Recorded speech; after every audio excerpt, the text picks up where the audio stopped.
मेरा आप सबसे सवाल ये है कि क्या दुनिया में सिर्फ उन्हीं चंद शख्सियात ने आकर ये ऐलान किया, ये कहा कि ए लोगों, मैं तुम्हारे रब की तरफ से भेजा हुआ हूं, यानी मैं रसूल हूं, जिनका जिक्र इस कुरान में मिलता है, या फिर इनके अलावा और भी लोग होंगे जिन्होंने ये ऐलान या दावा किया होगा? जी बिल्कुल, और भी होंगे, के नाम है। चंद के नाम हैं, यानी और भी होंगे। दूसरा सवाल यह है कि जिन जिन शख्सियात ने दुनिया में जब जब भी ऐसा ऐलान या ऐसा दावा किया, तो क्या उनको उन्हीं नताइज का सामना करना पड़ा, वही मंजिल मिली जो जिन नताइज का सामना उनको करना पड़ा जिनका कुरान में जिक्र है, और वो मंजिल मिली जिसका कुरान में जिक्र है? मिसाल के तौर पर एक मिसाल रखता हूं मैं आपके सामने। अगर नूह की बात ले ली जाए, तो नूह आया, उसने आकर कहा कि मैं तुम्हारे रब का भेजा हुआ हूं। तो उसके बाद क्या हुआ कि उसको जमीन का वारिस बना दिया गया। उसे जमीन का, यानी उसे इख्तिदार मिला। कुरान में जितने रसूलों का जिक्र है, कुरान में जितने रसूलों का जिक्र है, उनमें कोई एक भी ऐसा नहीं है जिसको इख्तिदार नहीं मिला। जमीन में इख्तिदार, यानी जमीन का मालिक नहीं बनाया गया। बिल्कुल। और उस खित्ते का, जिस खित्ते के लिए उसने आकर ऐलान किया कि मैं इस एरिया के लोगों के लिए भेजा गया हूं। जी बिल्कुल। ठीक है जी, बिल्कुल। सवाल मेरा यह है कि क्या हर उस शख्स को इख्तिदार मिला जिसने भी रसूल होने का दावा किया, या फिर यह सिर्फ चंद कोई मिला, नसीब हुआ? जिनका जिक्र है कुरान में, हर एक चीज की तफसील है ना, जो जी, इवेंट्स हैं, तो जिनको मिला उनका लिख दिया। जिनको मिला उनका लिख दिया। जी जी। और जिनको नहीं मिला, तारीख के औराक में गुम हो गए। जानते हैं ये सवाल क्यों किया है? नहीं, आप ही बता जानते। ये सवाल इसलिए किया है कि देखें, कोई भी उठकर रसूल होने का दावा, रसूल होने का ऐलान कर सकता है। कोई भी उठकर रसूल होने का ऐलान कर सकता है, रसूल होने का दावा, रसूल होने का ऐलान कर सकता है, लेकिन जो मंजिल है इस ऐलान की, इस ऐलान के बाद, क्या वो मिलने की गारंटी हर किसी को मिल सकती है? नहीं, हर किसी को नहीं मिल सकती, जब तक कि रब उसके पीछे नहीं।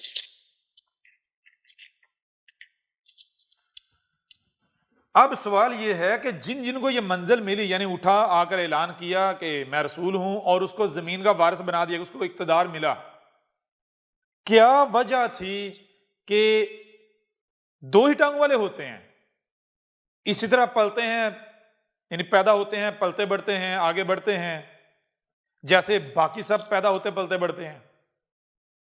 हालांकि जिनके बारे में कुरान कहता है जिन्होंने उठकर कहा हम रसूल है, उनको इख्तिदार मिला, वो सच्चे साबित हुए, वो तमाम की तमाम ऐसी शख्सियात थी जो उस वक्त के माशरे, अपने अपने वक्त के माशरे, सोसाइटी में सबसे कमजोर माशरे से उठे, सबसे कमजोर खानदान से उठे। जी जी जी जी बिल्कुल। सबसे नीचे से सफर किया। आखिर वो क्या वजह है कि जो भी दावा करते हैं उनमें से कुछ चंद एक उस दावे के बाद जमीन के मालिक बन जाते हैं, और दावा करने वाले बहुत सारे ऐसे हैं जो खुद निशानी इबरत बन जाते हैं, तारीख के औराक में गुम हो जाते हैं? जी जी। वजह क्या है? जी, जी उस्ताद जी। वजह क्या है? एक वजह तो उनमें बहुत सारे जो थे वो सब्र नहीं कर सके। जी, एक वजह तो ये है कि उनमें बहुत सारे थे जो सब्र नहीं कर सके, अपनी प्लानिंगों पे शुरू हो गए। दूसरा, उनमें बहुत सारे ऐसे होंगे जो यही अलकाव शैतान के रास्तों पे चल पड़े। नहीं, ये तो सारी बातें होगी, ये बातें अलग हैं। जी जी देखें, रब साथ देता है। रब क्या है? कायनात। जी जी। कायनात कैसे आपका साथ देगी? कैसे साथ देती है? जब आप कायनात का वजूद बन जाएंगे। ये जो बात हम करने जा रहे हैं, ये इंतहाई अहम है, इंतहाई अहम नुक्ता है, क्योंकि ये बात, ये राज रब के अलावा कोई खोल सकता ही नहीं। जी बिल्कुल। रब के अलावा कोई खोल सकता ही नहीं। गौर कीजिएगा। सबसे पहली बात तो यह है कि तारीख के औराक उठाकर देखें तो आपको पता चलेगा कि दुनिया में सिर्फ उतने ही अफराद, उतनी ही शख्सियात रसूल होने की दावेदार नहीं आई जिनका जिक्र कुरान में मिलता है, बल्कि एक बहुत बड़ी तादाद में ऐसे लोग उठे जिन्होंने यह दावा किया, यह ऐलान किया कि हम रसूल हैं, हम रब के भेजे हुए हैं। जी जी। लेकिन उनमें कामयाबी किनको मिलती है? चंद एक को, और बाकी सबको नाकामी का सामना करना पड़ता है। बाकी सबको नाकामी का सामना करना पड़ता है। और एक मजे की बात आपको बताई जाए, वो मजे की बात यह है कि जितने भी कामयाब हुए, आप उनकी जिंदगी को पढ़ें, आपको पता चलेगा कि वो किसी खुदा को मानते ही नहीं थे। समझ आ नहीं आ रही? जी जी। वो किसी अल्लाह, गाड, खुदा, ईश्वर को, किसी ऐसी ताकत को, कुव्वत को मानते ही नहीं थे कि वो पीछे बैठ के हमारी मदद कर रही है। यानी वो क्या थे? जिन्हें आप कहते हैं मुल्हिद। जी जी। और वो सारे के सारे नाकाम हुए जिन्होंने आकर ये कहा कि हम उस खुदा के भेजे हुए हैं जिसने ये कायनात बनाई है, वो खुदा हमारे साथ है, वो हमारी मदद करेगा, वो हमें नाकाम नहीं होने देगा। जी जी। समझ आ रही है भी नहीं आ रही? जी बिल्कुल। यानी दो तरह के लोग आए रसूल होने के दावेदार। कितने तरह के? दो तरह के। एक वो जो कामयाब हुए और दूसरे वो जो नाकाम हुए। जो कामयाब हुए वो कौन थे? बहुत थोड़े। और जो नाकाम हुए वो अक्सरियत थी। जो कामयाब हुए वो ऐसे थे कि जो ये नहीं कहते थे कि मेरे पीछे मेरे खुदा, मेरे अल्लाह का हाथ है, मेरा अल्लाह मुझे रसवा नहीं करेगा, मेरा अल्लाह मुझे नाकाम नहीं करेगा, मेरे अल्लाह ने मुझसे ये वादा किया है, मेरे अल्लाह ने वो किया है, मेरा अल्लाह तुम्हें छोड़ेगा नहीं। जी जी बिल्कुल। वो कैसे थे?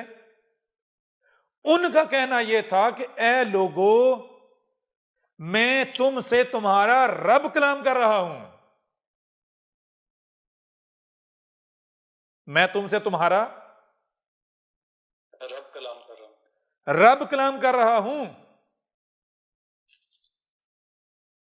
समझ आ रही भी नहीं आ रही?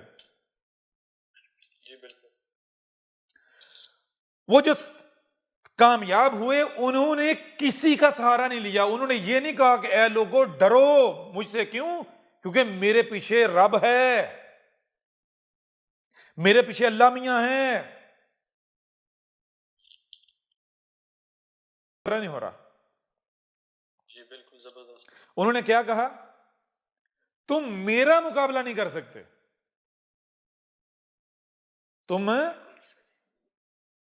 मेरा मुकाबला नहीं तुम मेरा कुछ नहीं बिगाड़ सकते, तुम मुझे कामयाब होने से नहीं रोक सकते। क्यों? क्योंकि तुम ये समझते हो कि मैं तुम्हारी तरह दो टांगों वाला हूं। जी बिल्कुल। जी बिल्कुल। मैं तुम्हारी तरह दो टांगों वाला नहीं हूं, मैं तुम्हारा रब तुमसे कलाम कर रहा हूं। मैं वो तुमसे कलाम कर रहा हूं जो तुम्हारा खालिक है, जो तुम्हारा मालिक है। और वो कौन है? ये कायनात। यही का जितने भी कामयाब हुए उन्होंने आकर खुदाओं के ऊपर कुल्हाड़े चलाए। मिसाल के तौर पर इब्राहिम की मिसाल ही, उससे बेहतर मिसाल सामने आती नहीं कोई, इस वजह से इब्राहिम की मिसाल दी जाती है। जी बिल्कुल। वो जो सोसाइटी थी, वो जो माशरा था, उस माशरे ने जो बुत बनाए हुए थे, एक जो सबसे बड़ा है खुदा है, बाकी जो है वो खुदा के मुकर्रबीन हैं, उनकी सिफारिशें होती हैं। उनकी सिफारिश के बगैर कामयाब नहीं हो सकता बंदा। पूरे माशरे में किसी के अंदर यह हिम्मत और जुर्रत नहीं थी कि अकेले में अपने घर के अंदर, कमरे के अंदर अकेले में बैठ के उन बुतों के खिलाफ कुछ सोच भी सके। समझ आ रही नहीं आ रही? क्यों? कि वो जो अल्लाह है, जो खुदा है, वो नहीं छोड़ेगा, वो सुन रहा है। समझ आ रही है? भी नहीं आ रही? जी जी बिल्कुल आ रही। जी जी इतना डरते थे। और इब्राहिम ने क्या किया? इब्राहिम ने आकर उन बुतों को पाश पाश कर दिया और कुल्हाड़ा जो है वो सबसे बड़े के कंधे पे रख दिया।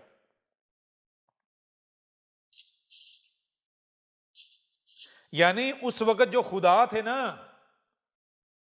जी जी ना सिर्फ उन खुदाओं का मुनकर, बल्कि उन खुदाओं के ऊपर कुल्हाड़े चला दिए। तो इससे बड़ा मुल्हिद हो सकता है? आप खुद बताएं। जी कोई नहीं हो सकता। मुझे ये बताएं कि जब मोहम्मद आया, जब मोहम्मद आए, क्या मोहम्मद ने आकर हिंदुओं के खुदा को माना? नहीं पारसियों के, नहीं माना। ईसाइयों के, यहूदियों के, बाकी मुशरिकों के, जितने भी थे, जितने मज़ाहब थे। जी किसी से भी नहीं माना। अब देखें, गौर करें, मार्केट में हर एक का दावा के हमारे पास असल शय है, हमारे पास असल शय है। अगर आप उस मार्केट में एक नई शय लेकर आकर कहते हो कि असल ये है, तो इसका मतलब कि आप क्या कह रहे हो? कि बाकी जितने भी हैं 2 नंबर माल लेके बैठे हुए हैं, नकली है। नकली हैं। इसके लिए आपको जबान से कहने की जरूरत है कि बाकी सारे नकली हैं? नहीं जी। अगर मोहम्मद ये आपने अपने अमल से। अगर मोहम्मद किसी खुदा को मानने वाला होता, किसी ईश्वर गाड को मानने वाला होता, वो खुदा, वो ईश्वर, वो गाड जो उस वक्त माशरे में पाया जाता था, मजहब में पाया जाता था, अगर मानने वाला होता, तो वो अपना निजाम, अपनी दावत, अपना मंशूर पेश करता, जी अपना मिशन लॉन्च करता। बिल्कुल नहीं, जी, बिल्कुल नहीं। वो किसी भी दुकान से जाकर खरीद लेता। किसी भी दुकान से जाकर खरीद लेता। ऐसे ही है ना? जी जी बात करने का मकसद ये है कि जितने भी ऐसे आए जो कि ना सिर्फ रसूल होने के दावेदार थे, बल्कि वो कामयाब हुए, वो कौन थे?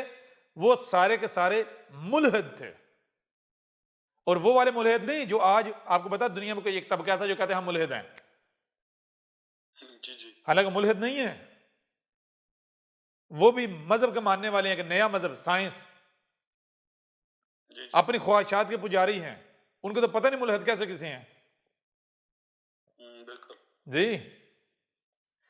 बिल्कुल। और रसूल होने के तमाम वो नाकाम हुए, रसूल होने के दावेदार वो तमाम के तमाम नाकाम हुए जिनका यह दावा था कि ए लोगो, मेरी तरफ वही आ रही है, मुझे अल्लाह मियां ने, ईश्वर ने, गाड ने, खुदा ने इल्हाम किया है, मुझे मान लो, ये रब का निशान है, ये मौजज़ा है। समझ आ रही है? भी नहीं आ रही? जी बिल्कुल।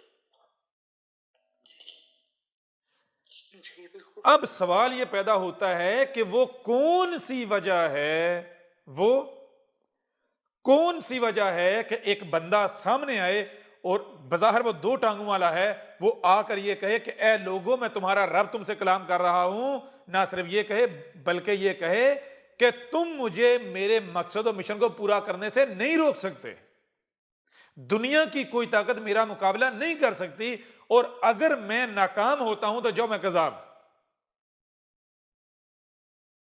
समझ आ रही है नहीं आ रही? जी सर, ये चैलेंज भी करता है। वो वजह क्या है? ये मैंने सवाल किया था, वो वजह क्या है? क्या ऐसा होता है कि कोई खुदा बैठा हुआ है जो बाहर, जिसको लोग मान रहे हैं, वो आता है उसके सामने और कहता है कि देख मैं ये हूं, मैं रब हूं, खुदा हूं, लिहाजा जैसे मैं कहता हूं वैसे कर, और मैं तेरे साथ ये वादा करता हूं पूरा करूंगा? ऐसा होता है? नहीं। जी नहीं। सवाल ही पता नहीं होता।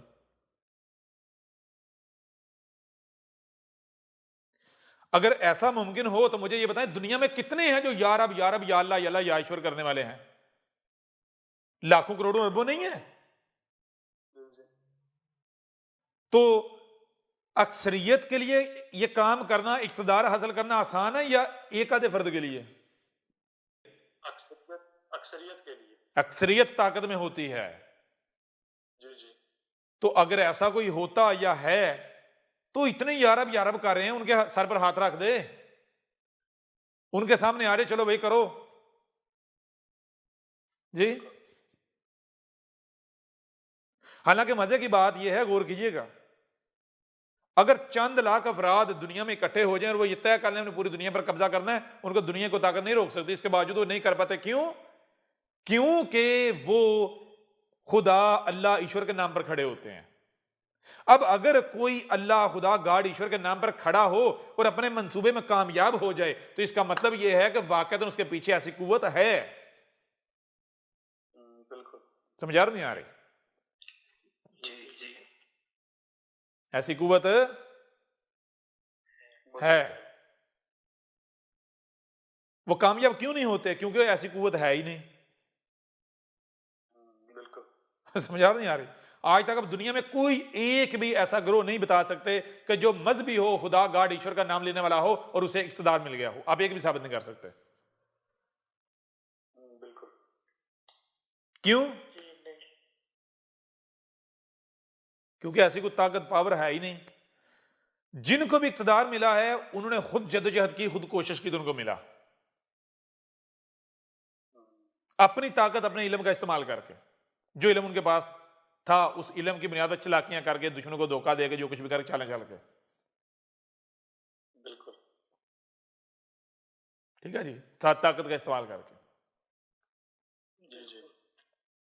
तो अगर ऐसा कोई होता तो उसके लिए तो अक्सरियत जो है, उसको तो अक्सरियत बेहतर थी उसके लिए, उसका काम अक्सरियत बड़ी आसानी से कर सकती थी या कर सकती है। अक्सरियत ऑलरेडी या अल्लाह या अल्लाह या रब कर रही होती और कर रही है, तो क्यों नहीं अक्सरियत कामयाब होती? क्योंकि ऐसे किसी रब, खुदा, ईश्वर, गॉड का वजूद है ही नहीं। वजूद किसका है? जरा गौर कीजिएगा, इस कायनात का, इस कायनात के अलावा और कुछ है ही नहीं। आपको सुनने देखने की जो सुनाई और दिखाई देता है उसे समझने की सलाहियतें दी गई हैं। जब आप इन सलाहियतों का इस्तेमाल करोगे आपके ऊपर यह बात रोज़े रोशन की तरह अयां हो जाएगी। खालक, खलक, मखलूक ये आपके मुशाहिदात हैं। दाएं बाएं, आगे पीछे, ऊपर नीचे, ये सब आपके मुशाहिदात हैं। हकीकत में इनकी एग्जिस्टेंस नहीं है। एग्जिस्टेंस किसकी है? एक ही वजूद है, ये कायनात, और कुछ है ही नहीं। लंबा चौड़ा, मोटा पतला, गोल, ये सब आपके मुशाहिदात हैं, हकीकत में इनका वजूद नहीं है। मिसाल के तौर पर एक वक्त था, इंसान देखता था कि ये जमीन जो है या इधर पीछे देखता था, वहां से शुरू हो रही और वो वहां जाके खत्म हो रही है। इसको लगता था कि हर शय जो है उसकी एक शुरू है, एक उसका आखिर है, एक इब्तिदा, एक आखिर, यानी किनारा है। इंसान का यह मुशाहिदा था, वो इसे हकीकत समझता था। लेकिन जैसे तो वक्त आगे बढ़ा और क्या पता चला, जमीन पर जब सफर किया तो जहां से सफर किया था एन उसी मुकाम पर आ खड़ा हुआ। पता चला किनारा तो होता ही कोई नहीं, किनारा तो है ही कोई नहीं। गो के वही है, किनारा साबित हुआ? नहीं। किनारा कहां गया जी? वो तब तक ही था जब तक मुशाहिदा नहीं था पूरा। किनारे का अपना कोई वजूद नहीं, किनारा इंसान का मुशाहिदा है। समझ आ रही है? अभी भी नहीं आ रही? बिल्कुल। जी जी बिल्कुल। हर चीज सर्कल में है। हर चीज सर्कल में है। आप इस कायनात में, आप जहां खड़े हो ना, आप किसी भी डायरेक्शन में रुख कर लो, किसी भी तरफ रुख कर लो, किसी भी तरफ, सबसे पहली बात अनलिमिटेड डायरेक्शन बनेगी, अनलिमिटेड डायरेक्शंस बनेगी। कितनी? अनलिमिटेड। अनलिमिटेड। आप डायरेक्शन जो है उनकी लिमिट तय नहीं कर सकते। आप दुनिया का बड़े से बड़ा कंप्यूटर ले आओ, दुनिया का बड़े से बड़ा कंप्यूटर, तो आप क्या करो, आप एक गेंद उसके सामने रखो तो उसे कहे इस गेंद की डायरेक्शन निकाल के दिखा कितनी है, कैलकुलेट करके दिखा दे, वो नहीं करके दिखा सकेगा। एक जो टेनिस बॉल होती है ना, टेनिस बॉल, वो टेनिस बॉल कंप्यूटर के सामने रख दो, जदीद से जदीद कंप्यूटर बना लो, ठीक है ना, और आप उस कंप्यूटर की मदद से वो जो टेनिस बॉल है, एक गेंद है, उसकी डायरेक्शंस कैलकुलेट करके दिखा दो, आप नहीं कर पाओगे। जी बिल्कुल। समझ आ रही है? नहीं आ रही? लाम उतना ही, अनलिमिटेड, कोई लिमिट नहीं। बिल्कुल ऐसे ही आप कायनात में सबसे पहले डायरेक्शन जो है वो अनलिमिटेड है, कोई लिमिट ही नहीं है। नंबर 2, आप जिस डायरेक्शन में रुख करके सफर करोगे बिल्लाहर आप उसी अपने आप को उसी नुक्ते पर पाओगे जहां से अपना सफर शुरू किया था। वाज़े हो रहा नहीं हो रहा? जी बिल्कुल। यानी एक ही वजूद है। क्या है? एक ही वजूद, और कुछ है ही नहीं, और कुछ है ही नहीं। है ही नहीं। अब गौर कीजिएगा, अब थोड़ा सा आगे बढ़ें।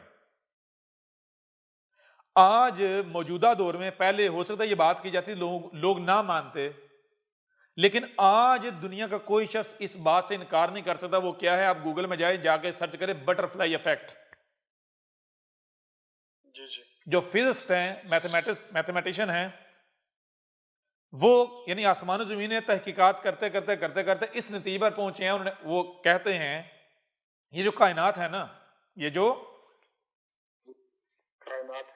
कायनात है,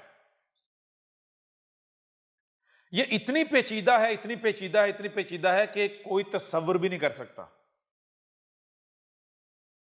ये इतनी पेचीदा है कि एक तितली जो है, एक तितली, जी जी। वो अगर पर हिलाती है, ऐसे करती है, तितली पर हिलाती है, ऊपर या नीचे करती है, सिर्फ एक बार पर को ऐसे करती है, इतनी सी हरकत से जमीन पर इतना बड़ा तूफान लाया जा सकता है कि जो जमीन तबाह करके रख दे, सिर्फ इतनी हरकत से। बिल्कुल। ये कायनात इतनी पेचीदा है। इसको क्या कहते हैं? Butterfly effect. मतलब क्या है? मतलब यह है, साइंस ने आज ये प्रूव कर दिया कि ये जो कायनात है, इसमें हर शय, हर मखलूक आपस में लिंक्ड है, जुड़ी हुई है, जी जी। तसलसल है, और कहीं पर भी एक राई बराबर अमल दुनिया में एक बहुत बड़े तूफान का बायस बन सकता है। एक छोटा सा अमल और एक बहुत बड़ा अमल, जिसका बहुत बड़ा समझते हैं, हो सकता है कि उसकी आसमानों में जो मिजान है, जो तवाज़न है, इसमें कोई वैल्यू ना हो। समझ आ रही भी नहीं आ रही? जी जी बिल्कुल। अब आपको बताते हैं कि वो जितने कामयाब हुए क्यों हुए। दुनिया में देखें, गौर करें, जो भी लोग इख्तिदार हासिल करने की कोशिश करते हैं, तो इख्तिदार उनको कैसे मिलता है? किसी को भी प्यार से मिला? जी नहीं। इख्तिदार दुनिया में जब जब जिसको मिला है, हथियार से मिला है। किससे मिला? हथियार से। हथियार से मिला। ऐसे है या नहीं? जी बिल्कुल। और जो शख्सियात कामयाब हुई, यानी जिन्हें रसूलों ने का दावा किया, और वो कामयाब हुई अपने मकसद में दुनिया की कोई ताकत उनका मुकाबला नहीं कर पाई। उनके पास जानते हैं कौन सा हथियार था?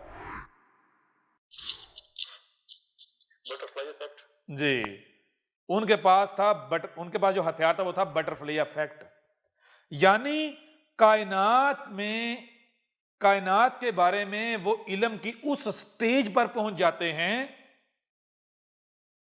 उस स्टेज पर पहुंच जाते हैं कि वो अपने घर में, अपने घर के कमरे में अपने घर वालों या दोस्तों के दरमियान बैठे हुए एक ऐसी हरकत से पूरी दुनिया पलट सकते हैं कि जो हरकत किसी को महसूस भी नहीं होगी।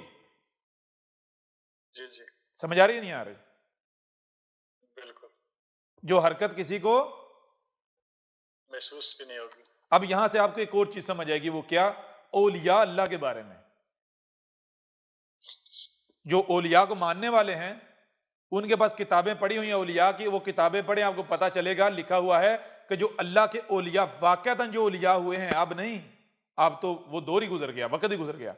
जो अल्लाह के औलिया हुए हैं वो इतने पहुंचे, रब के इतने मुकर्रबीन थे, इतने करीब थे कि वो अपनी नजर से दुनिया को पलटने की सलाहियत रखते थे।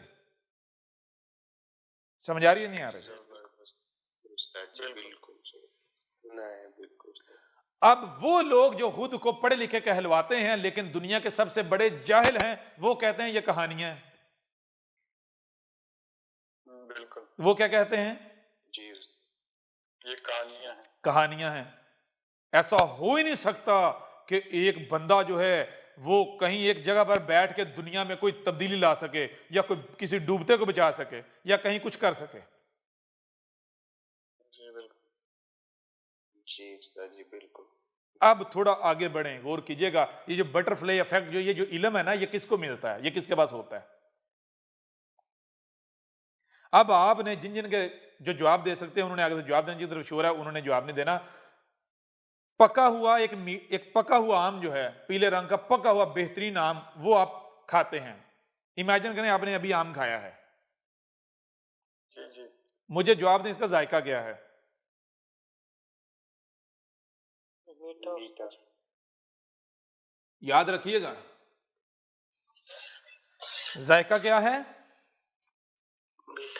मीठा। चलें, अब आपने आम के बाद आपने एक पका हुआ सेब खाया है, उसका भी मीठा। क्या जायका है उसका? मीठा मीठा।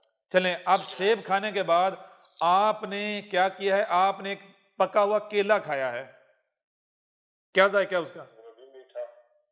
वो भी मीठा। मीठा। अब आपने ऐसा किया है कि एक पका हुआ माल्टा खाया है, उसका जायका क्या है? वो भी मीठा। मीठा। अब इसके बाद आप खाते हैं पके हुए अंगूर, वो भी मीठे। वो भी मीठे। अब मुझे एक सवाल का जवाब दें, क्या इन सब का जायका एक जैसा है, सेम है?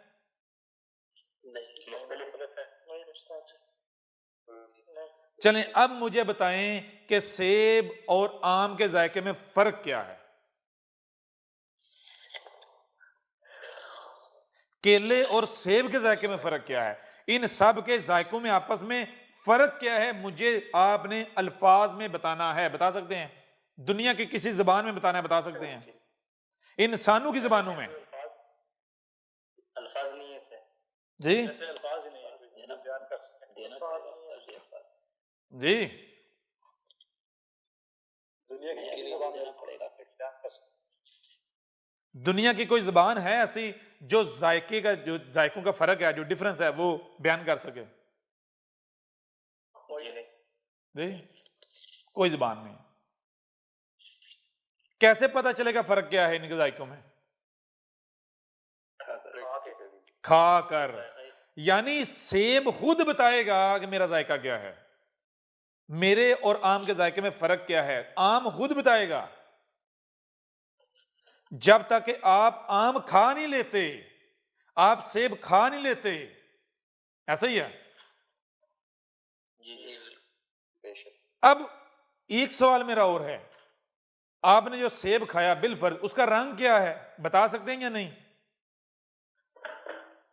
जी बता सकते, अल्फाज हैं या नहीं? जी जी जी रंग क्या है बता सकते हैं? किस दरख्त से आया ये भी बता सकते हैं? सेब का साइज क्या है, आम का साइज क्या है ये भी बता सकते हैं। ऐसा ही है ना? जी जी वजन कितना है, लंबाई कितनी है, चौड़ाई कितनी है, सारा बता सकते हैं ना? जी बिल्कुल लेकिन जायका नहीं बता सकते। बता सकते हैं? नहीं बता नहीं सकता। बता अब गौर कीजिएगा, आपके सामने क्या आएगा, आपको बताए एक कानून है। वो कानून क्या है? हर शय से उसका जोड़ा, हर शय से उसका जोड़ा जोड़ा, जोड़ा हर शय से उसका जोड़ा जोड़ा। जोड़ा अब आप देखते हैं कि जाहिर भी है और बातिन भी है, यानी सेब, आम, केला, माल्टा, ये चीजें सामने रखे तो इनका क्या, एक है जाहिर और एक है बातिन। बातें एक है जाहिर और एक है बातन बातिन। जाहिर तो सबको सामने, सबके सामने है, इन आंखों से देखा जा सकता है, इन कानों से सुना जा सकता है, इस दिमाग से समझा जा सकता है, ऐसा ही है। जी जी और जो बातिन है, जो बातिन है वो आगे दो हिस्सों में तकसीम है। वो दो हिस्सों में तकसीम आगे दो हिस्सों में तकसीम है। एक बातिन वो है कि जब उस तक आप रसाई हासिल कर लेते हैं, जान लेते हैं अंदर से वो कैसा है, रंग क्या है, ये वो। लेकिन बातिन का भी जो उससे जोड़ा है वो क्या, एक है उसका जायका। वो आप दुनिया की किसी जुबान में बयान नहीं कर सकते, कोई अल्फाज नहीं है आपके पास। बिल्कुल इल्म की कितनी स्टेजेस हो गई? दो तीन। तीन इल्म की कितनी स्टेजेस हो गई? तीन इल्म के तीन मदारज आपके सामने आएंगे, तीन दर्जे। जी जी कितने? तीन दर्जे पहला दर्जा जाहिर, जो आपको अपनी इन कानों से सुनाई दे रहा है, आंखों से दिखाई दे रहा है। दूसरा दर्जा बातिन। कौन सा बातिन? वो बातिन जिसको आप सुन, देख सकते हैं और समझ भी सकते हैं। तीसरा दर्जा वो बातिन है जिसको आप ना सुन सकते हैं इन कानों से, ना इन आंखों से देख सकते हैं, और ना ही आप किसी को बता सकते हैं, ना कोई आपको बता सकता है। जबरदस्त बिल्कुल कब तक? जब तक कि आप खुद वहां पहुंच नहीं जाते, आप मुशाहिदा नहीं कर लेते। और वो मुशाहिदा कैसे होगा? वो इन आंखों और कानों से नहीं होगा। जैसे जायका आप इन कानों आंखों से देख सकते हैं, नहीं समझ आ रही है नहीं आ रही? जी जबरदस्त दिल की आंखों से अब ये जो इल्म की तीसरी स्टेज है ना, जैसे आपको बताया कि ये जायका, इस तरह कायनात के बारे में एक इल्म वो है जो इल्म जब तक आप वो बनोगे नहीं ना, वो आप हासिल नहीं कर सकते। और जो उस स्टेज पर पहुंच जाता है, जो उस स्टेज पर पहुंच जाता है, वो भी किसी को नहीं बता सकता जो उससे नीचे है। कब तक? कब तक? जब तक कि जो चाहता है ना मुझे बताया जाए। एक ही तरीका है भाई, आम का जायका क्या है, आम और सेब के जायके में फर्क क्या है? एक ही तरीका है कि आप वो खाओ। समझा रही भी नहीं आ रही? जी जी जबरदस्त कायनात के बारे में गौर की, अब जरा गौर कीजिए। कायनात जो है ना, कायनात ये क्या है? इसमें ये एक ही वजूद है, ये अटल हकीकत है, दुनिया को ताकत इसको गलत साबित नहीं कर सकती। एक ही वजूद है या नहीं? बिल्कुल एक है ना? जी एक ही वजूद का मतलब क्या होता है? हर शय दूसरे के साथ लिंक्ड है, जुड़ी हुई है, कनेक्टेड है। जैसे गौर कीजिएगा, जैसे क्या है कि आप जो मोबाइल फोन्स हैं, ये जो नेटवर्क जो देखे, पूरे नेटवर्किंग जो है, इसका मतलब क्या है? एक स्ट्रक्चर है, एक ढांचा है, तो जिसके पास पीछे स्विच होगा, जिसके पास कंट्रोल होगा, वो किसी का भी मोबाइल, किसी के यानी कि मोबाइल या सिग्नल आउट कर सकता है, कोई भी मैसेज भेज सकता है, जी ब्लॉक कर सकता है, कॉल सुन सकता है। समझ आ रही है भी नहीं आ रही? जी जी तो कायनात क्या है? एक ही वजूद, तमाम मखलूकात आपस में लिंक्ड हैं, कनेक्टेड हैं। जैसे आप बटन दीवार में होता है, बटन दीवार पर दबाते हैं और लाइट कहां अपीयर होती है? जो लैंप लटका हुआ होता है, पूरे कमरे कमरा रोशन हो जाता है। ऐसे ही अगर आप इल्म की ये जो तीसरी स्टेज है ना, तीसरा जो दर्जा है, यहां पहुंच आते हैं, आवाज आ रही नहीं आ रही? यहां पहुंच आते हैं तो फिर ये पूरी की पूरी कायनात पता है क्या हो जाती है? जानते हैं? कंट्रोल आ जाता है। ये पूरी की पूरी कायनात आपके कंट्रोल में आ जाती है। जबरदस्त जबरदस्त। आपके पास वो इल्म है जो कोई तस्वर भी नहीं कर सकता और कोई चाहकर आपसे छीन भी नहीं सकता, जो जी चाहे कर ले। जबरदस्त। कोई छीन सकता, ले सकता है? नहीं नहीं ले सकते। आप जिसको चाहो अपनी उंगली पर नचा सकते हो। बेशक समझ आ रही है भी नहीं आ रही? जी बिल्कुल बेहतरीन जी। जबरदस्त। अब जब आपके पास ये इल्म है, आप इस अब आपको समझ आएगी कि वो जितने भी थे वो क्यों मुल्हिद थे और क्यों कामयाब हुए। क्योंकि कायनात के बारे में ये जो इल्म है ना, ये कायनात की अपनी प्रॉपर्टी है, ये रब की प्रॉपर्टी है, ये अपने अलावा किसी को नहीं देता, जबरदस्त इजाजत नहीं देने की, खुद भी नहीं दे सकता। समझ आ रही है भी नहीं आ रही? इजाजत बयान नहीं कर सकता। आप बताएं ना, कोई तरीका बता दें, उस तरीके से आपको बता देते हैं अगर कोई तरीका है। जी एहसास नहीं बताया जा सकता उस्ताद जी। क्या कहा? क्या कर भी नहीं बताया जा सकता। एहसास बच्चा अगर भी नहीं बताया जा सकता। मुमकिन ही नहीं है भाई। अगर कोई ये सवाल करता जी है तरीका, तो हम कहते हैं तू ऐसा करना, तो दुनिया की किसी जबान में सेब और माल्टे का जायका क्या है वो बयान कर दे, हम तुझे इसका जवाब दे देंगे। जी जबरदस्त। ढूंढता रह जाएगा उस्ताद जी, मौत आ जाएगी उसे। समझ आ रही नहीं आ रही? अब आपको यह समझ आएगी जो पीरों के बारे में जो बातें बनी हुई हैं, जो बनी हुई नहीं है, हक बिगड़ा हुआ है। बिल्कुल एक चीज एक और पल्ले बांध लें, वो क्या है? वो ये है कि अगर दुनिया में कोई बात अपना वजूद रखती है, तो जो मुंह की हवा है ना, वो वजूद नहीं बरकरार रख पाती, वो खत्म हो जाती है, तहलील हो जाती है। यानी ऐसी बात जो अपना वजूद नहीं रखती, एग्जिस्टेंस नहीं रखती, वो हवा में तहलील हो जाती है।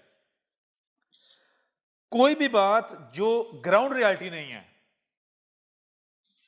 यानी वजूद, देखें गौर करें, या तो हक का वजूद है, या फिर हक अगर बिगड़ जाए तो वो अपना वजूद रख सकता है। कब तक? जब तक दोबारा हक नहीं आ जाता।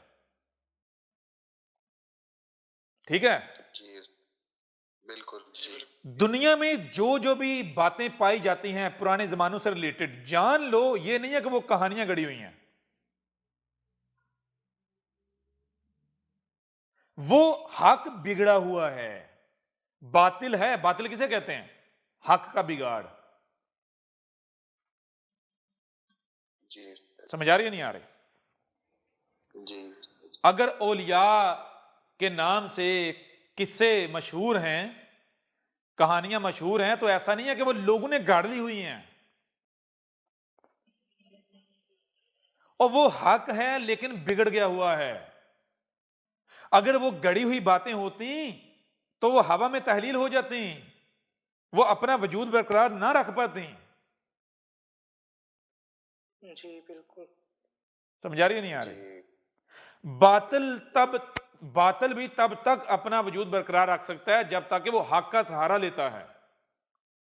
यानी अगर किसी शय का वजूद है तो इसका मतलब यह है कि हक के सहारे खड़ी हुई है। समझ आ रही है भी नहीं आ रही? अगर ये बातिल होती नहीं, गढ़ी हुई होती, 100% कहानी होती, तो ये आज आप तक ना पहुंचती।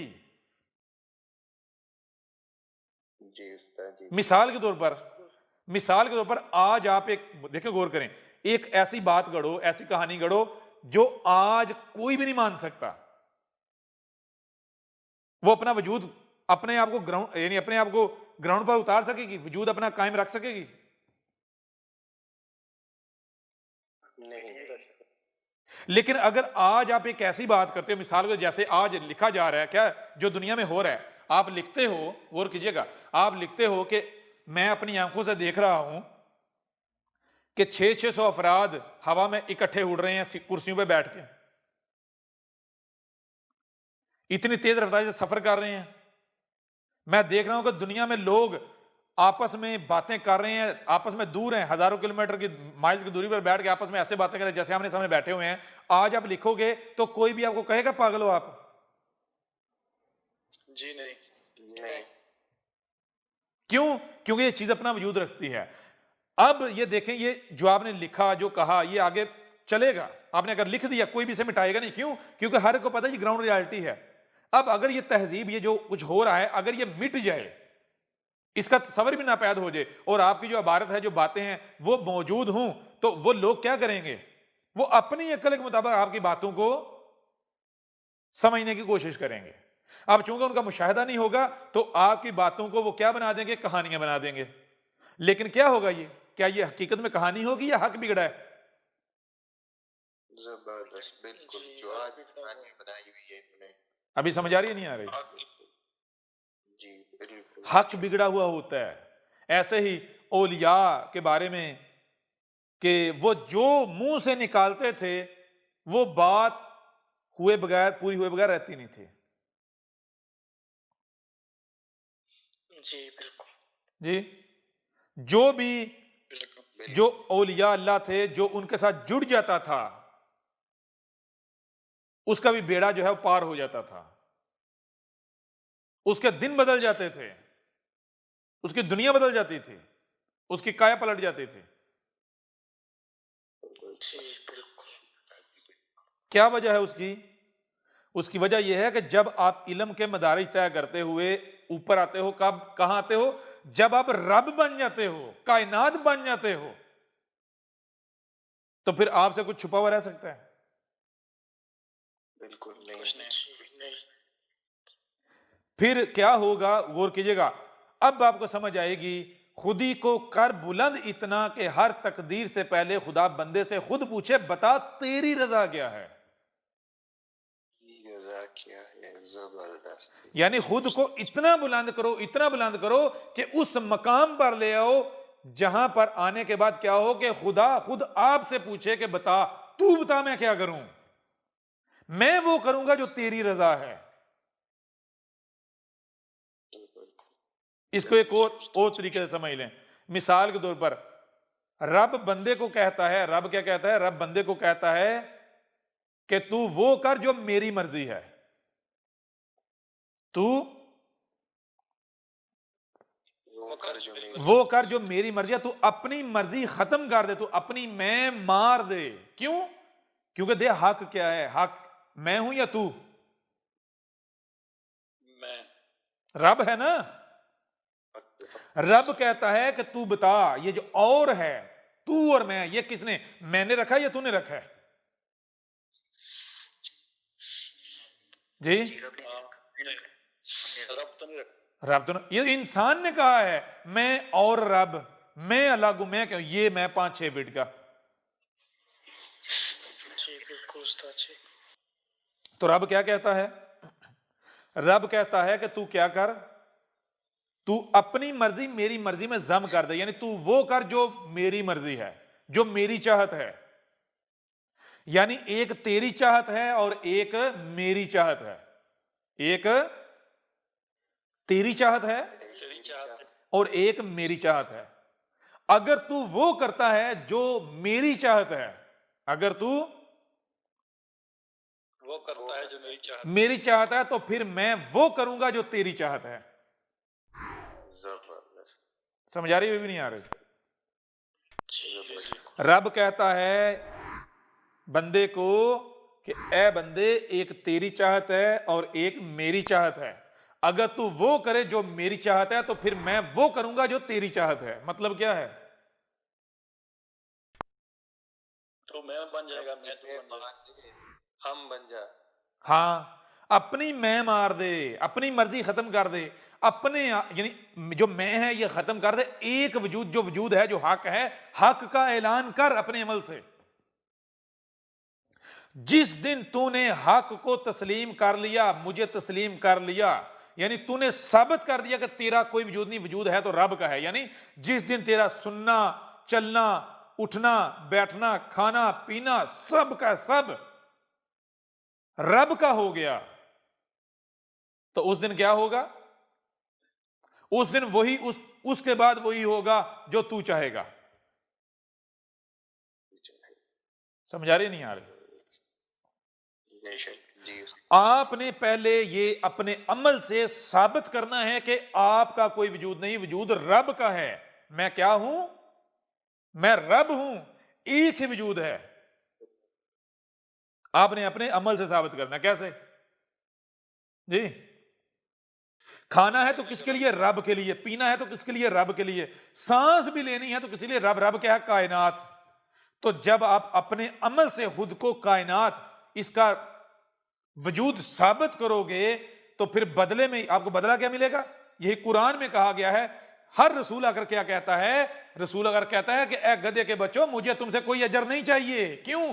क्योंकि जो मैं जिम्मेदारी अदा कर रहा हूं, इसका अजर तुम में से कोई मुझे दे नहीं सकता। क्यों? इसका अजर अल्लाह खुद है। रब खुद है। जबरदस्त। समझ आ रही नहीं आ रही? जी उस्ताद जी, बिल्कुल। तो जब आप अपनी मैं मारते हो, अपने आप को रब की मैं में जम करते हो, अपने आप को रब में जम करते हो और खत्म कर देते हो, तो पीछे कौन रह गया? और तो हो ही खत्म गया, कौन रह गया? एक ही शराब। रब। तो फिर आपकी चाहत किसकी चाहत? रब रब की चाहत। तो आप मुझे ये बताएं, फिर रब से क्या छुपा है? रब से आम को नहीं पता कि उसका जायका क्या है, उसके अंदर क्या है? आम को नहीं पता, सेब को नहीं पता। और जो मुझे ये बताएं, आम जो दूसरों को बता रहे हैं कि मेरे अंदर ये है, क्या उसे खुद नहीं पता होगा? बिल्कुल पता होगा। समझ आ रही है नहीं आ रही? जबरदस्त। जी। बिल्कुल। तो ये जब आप इस स्टेज पर आ जाते हो तो फिर क्या होता है? फिर रब ही रब है। फिर दुनिया को नजर आने वालों को क्या नजर आता है? ये 5-6 फीट का 2 टांगों वाला है, हमारी तरह खाता फिरता चलता फिरता, ये वो जी, बीवी बच्चे रिश्तेदार रिश्ते नाते। लेकिन उन गधे के बच्चों को ये नहीं पता कि ये इनके जैसा नहीं है। हाँ, बाजार देखेंगे इनके जैसा है, लेकिन हकीकत क्या है? ये चलती फिरती का चलता फिरता रब है। इसके साथ दुश्मनी रब के साथ, तो आपको पता ही नहीं चलेगा आपको कहां कहां से पकड़ा जाएगा। आप समझोगे कि भाई कोई केस हो गया, मैंने तो उसके साथ पंगा लिया है, मैंने तो उसके साथ पंगा लिया है, ये वजह बन गई, वो वजह बन गई, लेकिन होगा क्या? बटरफ्लाई इफेक्ट होगा। समझ आ रही नहीं आ रही? ये वो वजह है जिस वजह से जो भी सच्चा आया वो नाकाम नहीं हुआ। क्यों नाकाम नहीं हुआ? और क्योंकि भाई जब आप इस स्टेज पर आ जाते हो, फिर वही बात, जो भी सच्चा है उसने आकर चंदे नहीं मांगे। क्यों नहीं मांगे? क्या रब चंदे मांगेगा? क्या रब ये कहेगा कि तुम चंदे दो, फंड दो, मेरी मदद करो, मेरे साथ जुड़ो, मैं तुम्हारे बगैर कुछ कर नहीं सकता? वो ये कहेगा कि मेरे साथ जुड़ो, जब मेरी जमात की इतनी तादाद हो जाएगी फिर हमारा दुनिया में इक़्तिदार कायम होगा, ये कहेगा वो? वो तो अलग नहीं है। अलग नहीं है जबरदस्त। जी। बिल्कुल। आ रही समझ या नहीं आ रही? जी। ये वजह है कि नूह को दुनिया की कोई ताकत नाकाम नहीं कर सकी, कोई मुकाबला नहीं कर पाया। पहली चीज यानी कि आप क्या हो? आप चलते फिरते रब हो। आपके अंदर क्या चलेगा? कोई आपके खिलाफ को प्लानिंग कर रहा है ना, वो आपको पता होगा। और आप इस तरह उसे निशानी इबरत बनाओगे, वो सोच भी नहीं सकता। वो समझेगा कि वो आपके साथ दुश्मनी कर रहा, कामयाब हो रहा है, लेकिन नतीजा क्या निकलेगा? हर तरह से पकड़ा जाएगा। समझ आ रही नहीं आ रही? अगर आया है सिर्फ अरब के लिए, अगर आया है सिर्फ अरब के लिए, तो वो उस खित्ते में अपना झंडा ना गाड़ पाए, कैसे मुमकिन है? अब अगर आया है खित्ता अरब के लिए, आकर कहता मैं अरब के लिए आया हूं, तो कोई उसको अरब का मालिक बनने से रोक सके? को रब ला शरीक है ना, रब आ जाए और शरीक उसका बरकरार रह पाए, कैसे मुमकिन है? अब मैं आपसे सवाल करता हूं, मुझे आप ये बताएं कि अगर आए अरब के लिए, अगर आए अरब के लिए और उसका शरीक उस खित्ते में बरकरार रहे, कैसे मुमकिन है? मुमकिन ही नहीं। दुनिया की कोई ताकत उसे कामयाब होने से रोक सके, कैसे मुमकिन है? लेकिन एक चीज जहन में रखनी है, वो क्या?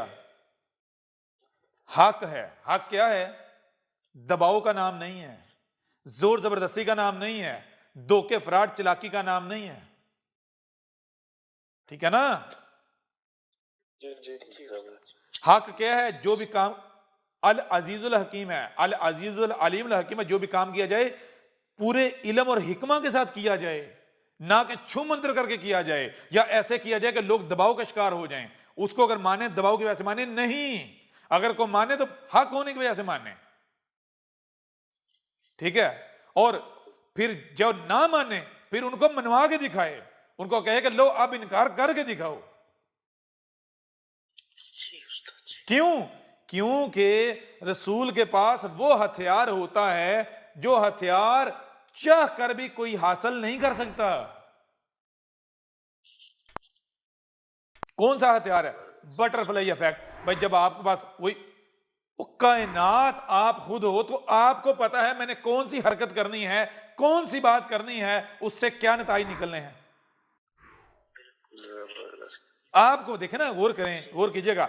एक महल है, एक महल है, उस महल में बिजली की बड़ी कॉम्प्लिकेटेड पेचीदा तरीन वायरिंग है, लाइटें लगी हुई हैं, बटन लगे हुए हैं। किसको पता होगा किस बटन से कौन सी लाइट ऑन होती है? माल के मालिक को। ऐसे ही है ना? मालिक के मुक्का। और जिसको उस मकान के बारे में पता ही नहीं। अगर मुझे ये बताएं, अगर आपने मकान के कमरों में बंदूकें भी फिट की हुई हैं, छुपा कर रखी हुई हैं, और बटन अपने पास रखे हुए हैं, और बंदूकें वो असला ऐसा है कि वो कोड यानी उनके कोड्स हैं समझ आ नहीं आ रही, या वो आपके जिस्म की हरकत हैं, आपने पूरे देखें, आपने पूरी इमारत के अंदर सेंसर्स लगाए हुए हैं, ऐसा निजाम आपने बनाया हुआ है कि वो आप पूरी इमारत को कैसे, पूरी इमारत की एनवायरनमेंट को कैसे कंट्रोल करते हैं? अपने जिस्म की हरकत से। आप इमारत के अंदर जहां कहीं भी हो, वो सेंसर्स आपको पहचानते हैं और आपकी जिस्म की हरकत क्या हैं उनके लिए अहकामात हैं। तो आप कोई भी हरकत करते हो तो नतीजा क्या निकलेगा, उसके मुताबिक अमल होगा या नहीं होगा इमारत के अंदर? अगर दुश्मन गुस्साएं, यहां तक दुश्मन आपके सामने खड़े हुए हों, आप दो टांगों वाले एक हैं, आपके दुश्मन बहुत ज्यादा है, तरह तरह के असले से लेस हैं, आप उन्होंने घेर लिया है जी, और आपने ऐसा निजाम बनाया हुआ है कि आप उनका माइंड कंट्रोल कर सकते हो, दिमाग कंट्रोल कर सकते हो। कैसे? ऐसा सिस्टम आपने बनाया हुआ है, आप एक हरकत करोगे, सिस्टम एक्टिव होगा, वो सारे के सारे कंट्रोल हो जाएंगे। कंट्रोल उन्हीं के बंदूकों से आप उन्हें मार दोगे, उन्हीं के से उन्हें मार दोगे। समझ आ रही है नहीं आ रही? यानी कि वो उस इमारत का जो रिमोट है वो कौन है? वो रिमोट आप खुद हो समझ आ नहीं आ रही? यहां तक कि अगर आपसे कोई दुश्मनी करता है ना,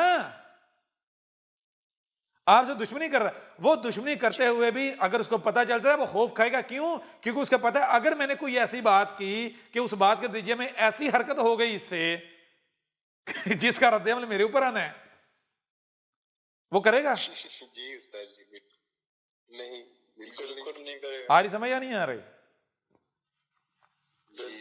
और ऐसी प्लानिंग, ऐसी सिस्टम है, ऐसा सिस्टम है, ऐसा निजाम है कि तुम मुझे गाली दो, उस गाली के नतीजे में मेरे अंदर जो कैफियत डेवलप होगी, वो कैफियत कायनात के अंदर ये काम होना शुरू हो जाएंगे, ये अमल होना शुरू हो जाएगा, बटरफ्लाई इफेक्ट ये स्टार्ट, और उसका जो नतीजा निकलेगा।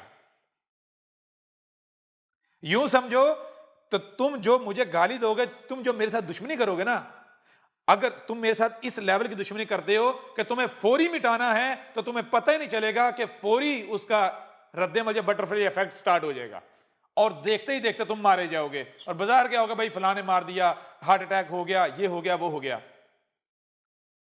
और अगर तुम्हारी दुश्मनी की नोयत ऐसी है कि तुम्हें 1 महीना टाइम दिया जाएगा, तो जैसे तुमने दुश्मनी की, बटरफ्लाई इफेक्ट स्टार्ट हो गया है। समझ आ रही है नहीं आ रही? और अगर तुमने दुश्मनी की है, वो दुश्मनी इस नोयत की है कि तुम्हें 1 साल का लिमिट दी जाएगी, टाइम दिया जाएगा, और बीच में एक्सटेंड भी किया जा सकता है, मौके तुम्हें मौके दिए जाएं अगर तुम मौके से फायदा उठा लेते हो।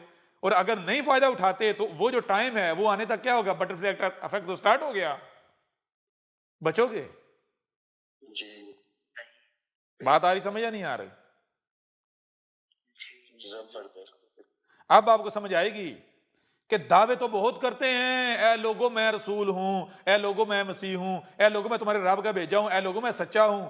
लेकिन जो सच्चा होता है ना, वो क्या कहता है? वो ये नहीं कहता, भीख नहीं मांगता कि इलाही निशान, ए लोगों देखो ये अल्लाह के निशान हैं, अल्लाह तुम्हें निशान दिखा रहा है, मुझे दिखा रहा है, मुझे मान लो, मुझे मान लो। नहीं, और वो कहता है तुम मेरा इनकार करके दिखाओ। जब वो हक खोल खोल कर वाजे कर रहा होता है ना, तो तब भी वो ये कहता है, वो कहता है कि ए गधे के बच्चों, तुम मुझे कजाब कहते हो ना, झूठा कहते हो ना, अपने अमल, अपने इस फेल को, अपने कौल को सच्चा भी तो साबित करो ना, और मुझे कजाब साबित भी तो करो ना, और मेरी किसी बात को गलत साबित भी तो करो ना। वो तो ये कर, वो ये थोड़ी कहता मान लो मुझे, ये तो नहीं कहता।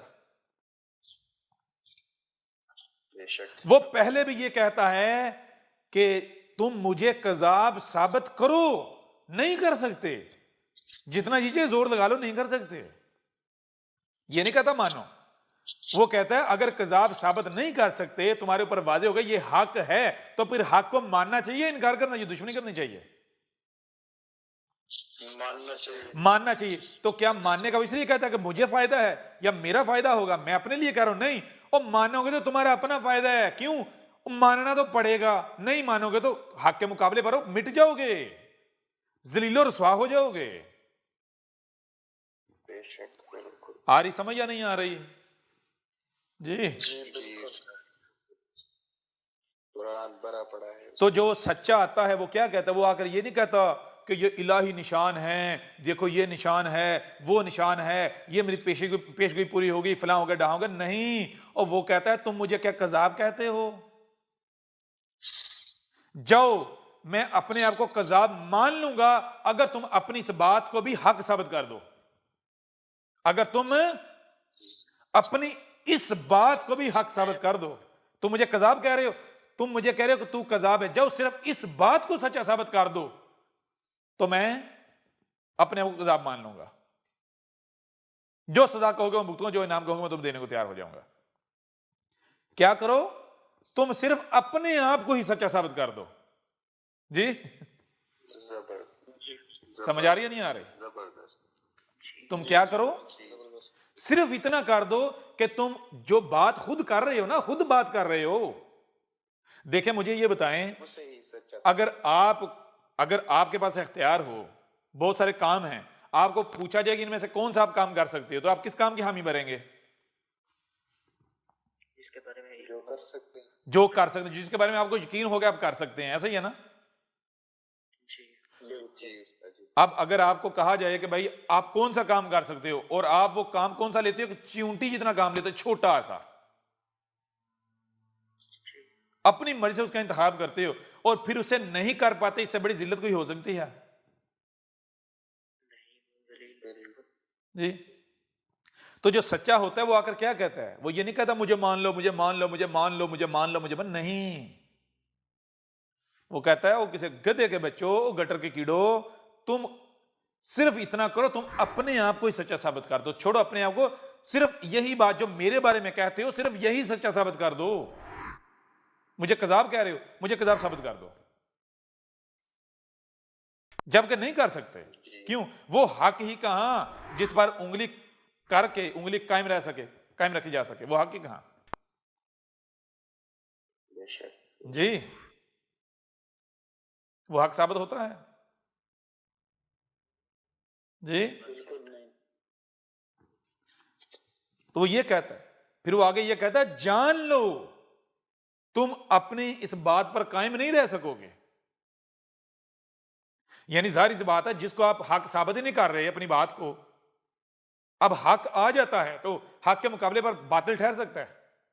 यानी खुद ही बता दो, खुद ही बता दो कि अगर हक आ जाए तो बातिल ठहर सकता है, रोशनी आ जाए तो अंधेरा रह सकता है, ठहर सकता है जी। सवाल ही नहीं पैदा होता। तो अब जरा ये बताओ कि तुम मुझे कजाब कह रहे हो, अगर तुम अपनी इस बात को सच्चा साबित नहीं करते, और ये बताओ अगर हक तुम्हारी नजर में ये हक नहीं है, ये मान लो अगर हक आ जाता है तो फिर जो झूठे हैं उनका क्या होगा, झूठ का क्या होगा, बातिल का क्या होगा, कायम रह सकेगा? मिट जाएगा। सवाल ही नहीं पैदा होता। मिट जाएगा ना। तो यही कहता है कि अब तक तो तुम अपने आप को सच्चा साबित कर नहीं पाए, मुझे कजाब साबित कर नहीं पाए, मेरा हक होना जी, इसके ऊपर जो भी तुमने उंगली उठाई, एतराज उठाया, कोई आंच आई मेरे हक होने पर? कोई फर्क पड़ा? कोई फर्क पैदा कर सके, कोई असर मुरतब कर सके? नहीं ना। तो फिर जान लो मैं हक ही नहीं हूंगा अगर तुम अपने मौकफ, अपनी बात पर डटे रह गए। अब तुमने डट के दिखाना है, अब तुम लोगों ने डट के दिखाना है। किस बात पर? मुझे कजाब कह रहे हो ना, अब तुम लोगों ने डट कर दिखाना है। कब? हर शख्स उसका जोड़ा है, पहले जबान से फिर हाथ हरकत में आते हैं। जब तक मैं जबान से कह रहा हूं तब तक तुम कुफर कर सकते हो, दुश्मनी कर सकते हो, और जबान से कह रहा हूं क्यों? यह भी हमारा कानून है, क्योंकि हम जबान से जब हक वाजे करेंगे, जो दुश्मनी करेगा तो खुल के करेगा ना, कमजोर सूरत में हक वाजे करेंगे तो दुश्मनी करेगा तो बगैर किसी दबाव, किसी खौफ, डर के करेगा ना, खुल के करेगा ना। तो जब वो दुश्मनी करेगा, उसकी दुश्मनी करना क्या है? अपने खिलाफ फतवा देना है। कौन सा? Butterfly effect. स्टार्ट। आ रही समझ या नहीं आ रही जी बिल्कुल। भाई? बटरफ्लाई इफेक्ट स्टार्ट जी। जी उस्ताद जी, बिल्कुल वाजे हो रहा नहीं हो रहा? बेहतरीन। जबरदस्त। इस बटरफ्लाई इफेक्ट की छोटी सी मिसाल आपको दे देते हैं। जी उस्ताद जी। रब खुद अपने आप को कहता है कि चल माजी में लेकर चल खुद को। कहां लेकर चल? माजी में। माजी में लेकर चल, जब और था तू और मैं था, तू और मैं था। अब उस माजी वाले वजूद को इस वक्त सामने रख, यानी गोया कि तू मैं नहीं, तू एक इंसान है, तू एक इंसान है। और इस वक्त क्या मनाजर देख रहा है? वो जो मौलवी लंगड़ा था वो मरा। वो कैसे मरा? वो कत्ल हुआ, वो आपको पता है जी। जी उसको स्लो पॉइजन से मारा गया, ठीक है। जी जी। अब वो मरा है और उसका जनाजा होता है बहुत बड़ा। तो रब कहता है बतौर इंसान जरा देख ये क्या है। तो आगे से इंसान बैठकर ये कहने पर मजबूर हो जाता है कि ए रब ये माजरा क्या है, ये माजरा क्या है? क्या है? तो आगे से रब कहता है, पूछता है, तू ये बता ये कह क्या रहे हैं, ये क्या रहे हैं? तो क्या रहे हैं? आगे से फिर वो जो इंसान है वो ये कह रहा है कि ए रब ये तो ये कह रहे हैं मन सब्बा नबीयन फक्तलूहु, मन सब्बा नबीयन फक्तलूहु। क्या कह रहे हैं? मन सब्बा नबीयन, मन जिसने भी सब्बा बुरा कहा, गाली दी, कज़ाब कहा, ठीक है। सिर्फ महज जबान की बात हो रही, अमल दूर की बात है, अमल दूर की बात दूर की बात है, यहां तक कि अगर जबान से भी ये कहा ना, यानी गाली दी, बुरा कहा, कोई तोहमत लगाई, कोई मलामत की, तो उसकी सजा। और किस पर? नबीयन, लफ्ज नबी के ऊपर दो जबरें, यानी जो नबीयीन होते हैं ना, नबियों के पीछे से पीछे जो सबसे पीछे नबी होता है, कौन सा होता है? रसूल। रब खुद जब जलाल मुबीन होती हैं तो रसूल आता है। कौन होता है? खातमन नबीयीन जो होता है, नबीयन, जो जितने नबी हैं उनके पीछे पीछे जाएं। यानी जब नबियों का सिलसिला शुरू होता है, जो सर्कल है, तो सिलसिला कहां से स्टार्ट होता है? किससे स्टार्ट होता है?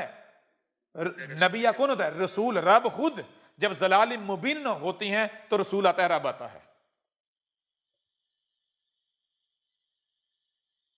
तो ये क्या कह रहे हैं? मन सब्बा नबीयन, यानी जिसने रसूल को, जो खातमन नबीयीन होता है, जब जलाल मुबीन होती हैं तब आता है। यानी ईसा जिसका वादा किया था, जिसने आना था, जिसने उसको गाली दी, उसके ऊपर तोहमत लगाई, मलामत की, उसको बुरा कहा, उसकी सजा क्या है? उसको कत्ल कर दो। उसको क्या कर दो? कत्ल कर दो। तो आगे से रब पूछता है, अब जरा हमें एक सवाल का जवाब दे जी। तो रब पूछता है, क्या हमने नबीयन, जो रसूल है, नबीयन है, भेज दिया? हाँ यार, अब भेज दिया। तो पूछा, हम रसूल किस लिए भेजते हैं? क्या इसलिए भेजते हैं कि उसको गालियां दी जाएं, उसकी तौहीन की जाए, उसकी तहकीर की जाए? रसूल कौन है? ए रब तू खुद होता है, तू खुद आता है बशरी सूरत में। तो कहा कि जब रसूल को, यानी हमें गाली दी जाए, हमें बुरा कहा जाए, हमारे पर तोहमत, रब पर तोहमत लगाई जाए, तो क्या रब बेगैरत है? जी नहीं। तो पूछा, क्या आज हमने रसूल भेज दिया या नहीं? आज हम खुद आ गए या नहीं? तो कहा हाँ यार, अब तू आ गया। तो पूछा, बता, क्या हम इसलिए आए कि हमारी तौहीन की जाए, हमें गालियां दी जाएं, बकवासात की जाएं, हमारे साथ दुश्मनी की जाए? जी, हम इसलिए आए? नहीं ना। तो अगर ऐसा किया जाएगा तो ऐसा करने वालों के साथ हमें क्या करना चाहिए? कहा, अगर हम सजा देंगे, अगर हम सजा देंगे तो कहेंगे, ए अल्लाह, ए रब, हमने तो छोटी सी गाली ही दी थी, इसकी इतनी बड़ी सजा? जी, अगर हम सजा देंगे तो ये चीख उठेंगे कि ये बहुत बड़ी सजा है, तू जालिम है। तो ये माजरा ये है, हमने रसूल भेजा और इन्होंने क्या किया कि हमने रसूल इसलिए भेजा कि इसकी तौहीन की जाए, इसको गालियां दी जाए, तोहमतें मलामतें, गैरत को ललकारा जाए। हमने रसूल भेजा, इन्होंने हमारी गैरत को ललकारा। तो हमने कहा कि ऐसा करो, तुम खुद ही अपनी सजा तजवीज कर लो, ताकि बाद ये ना कह सको कि यह सजा बहुत बड़ी है। तो कहा, ये जिसकी लाश पर जमा है, इसने क्या नारा लगाया था? क्या कहा था इसने? हमने इस तक हक पहुंचाया था इस गधे के बच्चे की तरफ, इसके ऊपर वाजे किया था, इसको जब जेल में लेकर गए थे। समझ आ रही नहीं आ रही? और इसको बताया था, इसके ऊपर वाजे किया था कि गधे के बच्चे, तुम जो नबीयीन हो, जो मुलाटे हो, तुम्हारा मकसद क्या था? जलाल मुबीन जब गुमराहियां थी, तुम्हें सिर्फ इसलिए जिंदा रखा था कि जब हक आए, सच्चा आए, तो तुमने उसकी तस्दीक करनी है। क्यों? अवाम गधे जो है वो तुम्हारे पीछे चलते अंधों की तरह,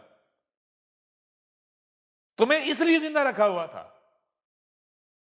अब अगर तुम इस जिम्मेदारी को पूरा नहीं करोगे तो तुम्हारी जरूरत है दुनिया में, और उल्टा तुम दुश्मनी करोगे, गैरत को ललकारोगे, गाली दोगे, बकवासात करोगे, तोहमतें मलामतें लगाओगे, चलाकियां करोगे, तो बताओ फिर तुम्हें सजा क्या देनी चाहिए? हम इस लंगड़े से भी पूछा था, बता, मन सब्बा नबीयन, क्या सजा उसकी? तो इसने खुद कहा फक्तलू हो, और इसने सिर्फ यही नहीं कहा फक्तलू हो, इसने कहा हु के ऊपर हु की जरब लगाओ। किसी आम गुस्ताख को नहीं मारना, किसी आम गुस्ताख रसूल को नहीं मारना, उस गुस्ताख को मारना है जिस गुस्ताख को मारने से उस गुस्ताख के पीछे जो चलने वाले हैं, उसके जो फॉलोअर हैं, या बाकी जितने गुस्ताख हैं, उनकी रात की नींद हराम हो जाए, वो रात को सो ना पाए। जबरदस्त, समझ आ रही नहीं आ रही? जबरदस्त। बेहतरीन, जबरदस्त। हमने इसे कहा था अपनी सजा खुद तजवीज कर ले। तो गुस्ताहे रसूल कौन है, रसूल कौन है, ये तय करेंगे, ये रब तय करेगा। रसूल इंसान लाते हैं, इंसान भेजते हैं, रब भेजता है जी, रब भेजता है। रब भेजता है ना। अब इंसान अगर किसी को रसूल कहें तो क्या रब इंसानों की मान लेगा? बिल्कुल नहीं। जी, रसूल तो वो है ना जो रब की नजर में है। तो रब की नजर में रसूल कौन है? आए दुनिया की कोई ताकत अहमद ईसा को कज़ाब साबित करे कि अहमद ईसा वो ईसा नहीं है जिसका इनसे वादा किया गया था। अगर साबित नहीं कर सकते, कज़ाब साबित नहीं कर सकते, तो फिर ये कौन है? रब की नजर में कौन है? कज़ाब है या रसूल? जब रसूल है तो रसूल की तौहीन करने वाले की सजा क्या होनी चाहिए जी? और उस लंगड़े ने क्या कहा? उस लंगड़े ने कहा हु के ऊपर हु की जरब, यानी किसी आम गुस्ताख को नहीं मारना, जो सबसे बड़ा गुस्ताख है आज का उसको मारना है। और उसकी नजर में सबसे बड़ा गुस्ताख कौन सा है? कौन है? वो खुद कहता है कि जो खत्म नबूवत पर डाका मारे, जो आकर रसूल होने का दावा करे, उससे बड़ा कोई कज़ाब, कोई फितना है ही नहीं, कोई बड़ा गुस्ताख है ही नहीं जी। समझ आ रही है नहीं आ रही? तो वो कौन है बताएं जरा। अब पूछा ए रब, जाहिर में तो उसका इशारा फ्रांस के सदर की तरफ था, तो रब ने कहा कि अब हमने हालात ऐसे नहीं बना, उसके सामने कोई ऐसा लाना नहीं था जिसको देखकर वो जाहिर को देखते हुए अपने ऊपर फतवा जारी करे। ऐसे हालात नहीं बनाने थे जी। वो फिर ये कहता हु के ऊपर हु की जरब लगाओ? नहीं कहता। तो ये हालात भी तो बनाने थे ना। तो जब पूछा ये माजरा क्या है, तो कहा ये माजरा ये है हमने रसूल भेजा, इसलिए नहीं भेजा, हम रसूल इसलिए नहीं भेजते कि उसका कुफ्र व कज़ब किया जाए, उसकी तौहीन की जाए, गुस्ताखियां की जाए, उसके साथ दुश्मनी की जाए। ठीक है ना? हम जब रसूल भेजते हैं तो उसका कुफ्र व कज़ब करने वाले को निशाने इबरत बनाते हैं। ठीक है? बेशक। तो हमने इनको कहा है कि रसूल की जो गुस्ताही करने वाले हैं, जो रसूल के कुफ्र कज़ब करने वाले, उनकी सजा क्या होनी चाहिए खुद तजवीज कर लो। ठीक है? ताकि बाद में ये ना कहना कि हाय ये हमारे साथ क्या हो गया। हो रहा? वाज़ेह नहीं हो रहा? तो ये जो कह रहे हैं ना मन सब्बा नबिय्यन फक्तलूहु, तो कहा अब ये तो होगा, ये तो होगा। समझ आ रही है नहीं आ रही? जबरदस्त जी उस्ताद जी। तो ये क्या है? इन्होंने बटन दबा दिया, बटरफ्लाई इफेक्ट स्टार्ट हो गया। हुआ या नहीं हुआ? शुरुआत हुआ जी उस्ताद। 295 कानून बना, किसके लिए बना था? कुरान में आयत से 14 से ये कबल बता दिया गया था ये तो ईसा के लिए बनेगा जी। जैसे ईसा इब्ने मरियम को उस वक्त उन्होंने अपनी तरफ से कत्ल कर दिया था, क्या किया था? सलीब पर चढ़ा दिया था। बिल्कुल ऐन इसी तरह इन्होंने कानून बनाया। कब कानून बनाया? उस वक्त बनाया जब रसूल बन रहा था। जिस साल रसूल, जो पैदाइश का साल है, बनने का, ये बशरी वजूद बनने का साल है, उस साल 295 बना, और जिसने बनाया वो निशानी इबरत बना दिया गया। बिल्कुल जी उस्ताद जी, बिल्कुल जहाज में उड़ा दिया गया जी। समझ आ रही है नहीं आ रही? जी उस्ताद जी बिल्कुल। तब से अब तक बचा तो नहीं। अब जाहिर देखो कुछ और नजर आएगा। बाइबल उठाकर देखो, इनकी रवायात उठाकर देखो, कहा कि ईसा कब आएगा? जब जान लो, जब रसूल आता है तब तब क्या होता है? एक दुमदार सितारा है जो कई महीने तक नजर आता है, वो आता है। ठीक है? जी उस्ताद जी। जब वो सितारा आता है तो वो ये खबर देता है कि जमीन पर कुछ बहुत बड़ा होने वाला है। ठीक है?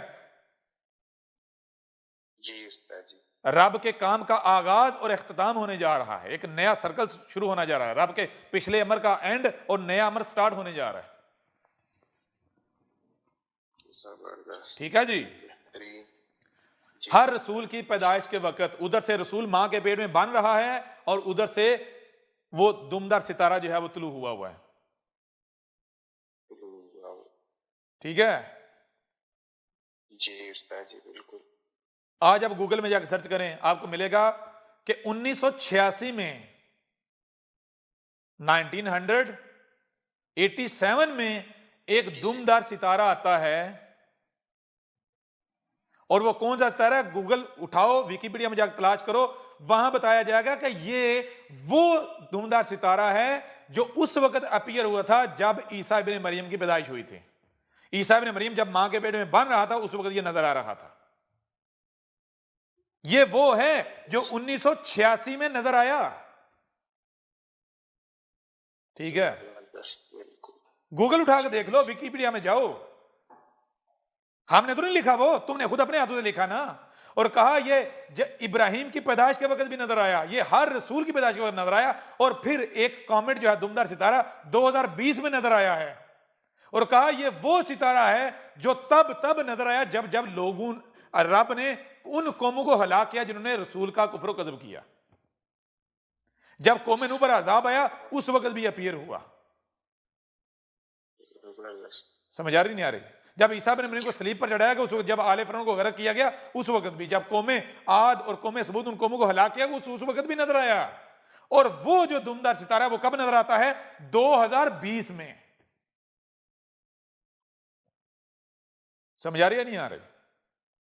जबरदस्त जी उस्ताद जी बिल्कुल, अपने हाथों से लिखा है। गौर करने वाली बात है, 2020 में ही क्यों, 1986 में ही क्यों? बात समझ आ रही है? भी नहीं आ रही? बेहतरीन जी उस्ताद जी, सबूत है। तो रब आगे से कह रहा है कि ये क्या माजरा है? ये माजरा है जो दिखा रहे हैं। रब कह रहे हैं कि इनसे ये पूछो कि तुम किसी एक जरिए से, किसी एक तरह से साबित कर दो कि ये हमारा भेजा हुआ नहीं है, ये कज़ाब है। किसी एक जरिए से साबित कर दो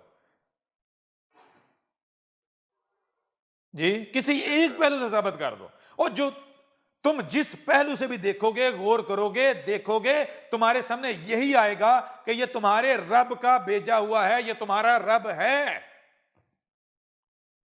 हर तरफ से। और तुम लोग क्या कर रहे हो? अहमदीसा की गुस्ताही नहीं कर रहे आप मुलाटो है मुसलमानों, मुसलमाटो जी। बिल्कुल। तो जो रसूल की गुस्ताही करे, तो हीन करे, रब की गैरत को ललकारे, तो रब क्या बेगैरत है? रब ने छोड़ेगा? तो रब ने कहा खुद अपनी सजा तजवीज कर लो, अपनी सजा खुद तजवीज कर लो। तो वो सब कह रहे हैं, सब कह रहे हैं मन सब्बा नबीयन फक्तलूहु, मन सब्बा नबीयन फक्त। और गधे के बच्चे देख ही नहीं रहे आगे लाश किसकी पड़ी हुई है। उसने भी यही नारा लगाया, उसने भी यही नारा लगाया। जी। बिल्कुल। और उसने सिर्फ ये नहीं नारा लगाया, उसने कहा हु के ऊपर हु की जरब लगाओ। तो रब ने कहा ठीक है, जो सबसे बड़ा गुस्ताह है, गुस्ताहों में जो सबसे बड़ा गुस्ताह है, हम उसे ही मारेंगे। उस गुस्ताख को मारेंगे जिसको मारने से बाकी जितने गुस्ताह हैं उनको रात को नींद ना आए, सो ना सकें। तो बताएं कौन मरा और किसके मरने से कौन है जिनकी नींद हराम होगी, सो ही नहीं पाए।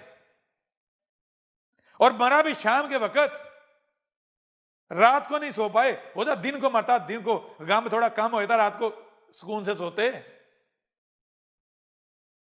जी। जबरदस्त। आ रही समझ या नहीं आ रही?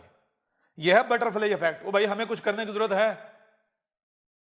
हमने तो वो जो पहले दिन किया था वो कर दिया, वहीं से स्टार्ट हो गया बटरफ्लाई इफेक्ट। और जो भी आता है, दुश्मन आए, मैदान में आए, कहा तो है कहां से पकड़ेंगे तुम सोच भी नहीं सकते जी। बेशक। वाजे हो रहा नहीं हो रहा? बेहतरीन जी उस्ताद जी। अब समझ आया, समझ आई कि वो कौन सा हथियार होता है जिसकी बुनियाद पर एक फर्द वाहद उठता है और दुनिया को पलट के रख देता है, बदल के रख देता है, तारीख का दायरा तब्दील कर देता है, तारीख नए सिरे से शुरू कर देता है जी। उस्ताद जी बिल्कुल, अपनी आंखों से देख रहे हैं जी उस्ताद जी।